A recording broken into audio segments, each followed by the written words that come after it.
नमस्कार दोस्तों, स्वागत है आपका हमारे चैनल इंद्रधनुषी दुनिया पर। आज बारिश की बातें। बरखा बहार आई, रस की फुहार लाई। तो दोस्तों, बरखा बहार आ गई है और इसके साथ साथ रंगों की फुहार भी आ गई है।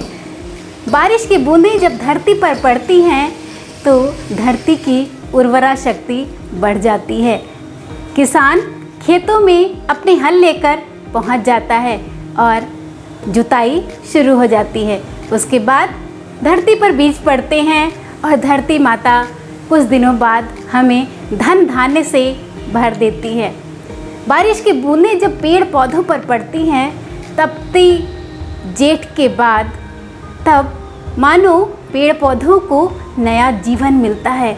सूखी हुई पत्तियाँ, मुरझाई हुई पत्तियाँ जैसे नया जीवन पा जाती हैं। उनका रंग, उनकी चमक देखते ही बनती है। पेड़ों पर गिरी हुई बारिश की बूंदें पेड़ों को एक नए स्वरूप में ला देती है, जिन्हें देखकर हमारी आँखों को जो शीतलता मिलती है वो शीतलता हमें कुछ और देखकर नहीं मिलती। बारिश की बूंदें दाम्पत्य जीवन में मधुरता लेकर आती हैं, एक गर्म जोशी लाती हैं। बारिश की बूंदें बचपन को नया रंग देती हैं। जब बारिश होती है, छोटे बच्चे बारिश में नहाते हैं, अपनी बाहें फैलाकर जब आसमान के नीचे दौड़ते हैं तो यूँ लगता है मानो धरती और आसमान एक साथ मिल रहे हों। बारिश की बूंदें हमें कागज़ की कश्तियाँ बनाने के लिए प्रेरित करता है। याद कीजिए आप अपना वो बचपन, जब आपको जैसे ही बारिश की बूंदें पड़ती थी, आप और कहीं पर भी थोड़ा सा पानी जमा हुआ मिल जाता था तो आप कागज़ की कश्तियाँ बनाकर उनमें तैराते थे। यूँ लगता था मानो हम 7 समंदर की यात्रा कर कर आ गए हों। बारिश की बूंदें हर घर में स्वाद ग्रंथियों को तीव्र कर देता है और नए नए पकवान खाने की फरमाइश होने लगती है।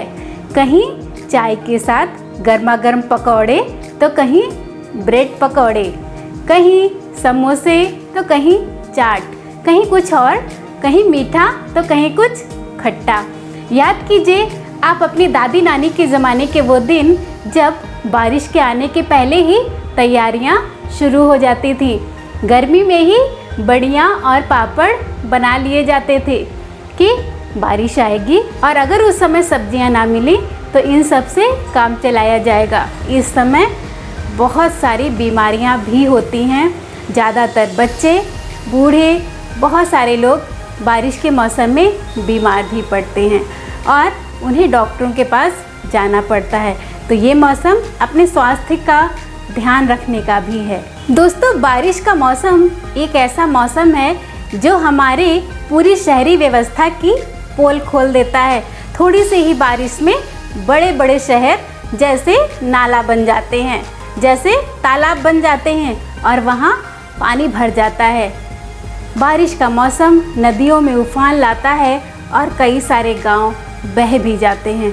तो बारिश का मौसम बाढ़ की विभीषिका का भी मौसम है। तो दोस्तों, बारिश के इस मौसम में बारिश की बौछारों को अपने आत्मा पर पड़ने दीजिए, अपनी हथेलियों पर लीजिए और बारिश की बूंदों के साथ अपने मन की कड़वाहट, हताशा, निराशा धो डालिए। बारिश के मौसम में अपने आप को तरोताज़ा कीजिए। लॉकडाउन की जो नीरसता छाई हुई है उसे स्वाद की ग्रंथियों के साथ थोड़ा सा पीछे छोड़ दीजिए और आगे बढ़िए। ये मौसम है आगे बढ़ने का, उर्वरता लाने का, जीवन में नया कुछ पाने का। तो इस मौसम के मज़े उठाइए। कीट पतंगों, पक्षियों, पशुओं, जानवरों, इंसानों सबके साथ अपने रिश्ते बनाइए। जैसे पानी का रिश्ता इस धरती के साथ है, जैसे मेघों का रिश्ता आकाश के साथ है। तो इस मौसम में अपने आप को खोलिए और लोगों के साथ मिलिए। ये मौसम बहुत ही अच्छा मौसम है और इस मौसम को अपने भीतर संजो लीजिए, बारिश की बातों के साथ, बारिश की बौछारों के साथ। तो दोस्तों, बारिश की बातें यहीं तक। इसके बाद मिलते हैं किसी और विषय पर। तब तक मज़े लीजिए इस वर्षा ऋतु का और आनंद लीजिए अपने अंदर छुपे हुए बचपन का। अगर आपको हमारी बातें पसंद आ रही हैं तो हमारे चैनल को सब्सक्राइब करना मत भूलिएगा। इसे लाइक कीजिए और जितना ज़्यादा हो सके शेयर कीजिए। नमस्कार।